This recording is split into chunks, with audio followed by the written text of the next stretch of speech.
Karamihan sa aming mga lalaki, ginagawa naming basihan ang panlabas na anyo namin kung paano na-attract ang mga babae o kung paano nila kami tignan.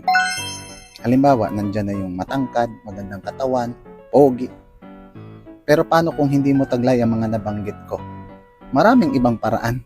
Tulad na lang nito. Bulaklakin na damit. Sa 10 lalaki nakita mo naglalakad, isa dyan nakabulaklakin. Bukod ng babae mahilig sa bulaklak. Dahil ikaw ay naiiba, ikaw ang makikita. Pangalawa, matcha. Tanginang matcha to kahit hindi masarap. Diba? Kapuna-puna. Sa bilang lalaki, ilan ang makikita mo o may kilalang lalaki na mas pipiliin ng matcha kaysa sa kape? Bihira. Dahil bihira yan, ikaw ang mapupuna. Kita mo? Kakamatcha-matcha ko. Baka maging match tayo. Pangatlo, pet lover. Kahit hindi ka pet lover, alam mo sa sarili mo, natamad ka maligo, tamad ka maghilot, tapos gusto mo pang mag-pet lover. Minsan, kailangan mo magpanggap. Pumunta ka sa parke. Maghanap ka ng babae naglalakad na may kasamang alagang hayop, aso o pusa man niya.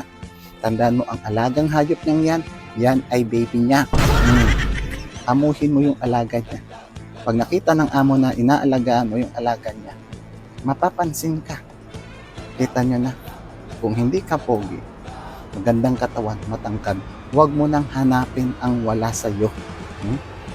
Palakasan na lang sa para-paraan.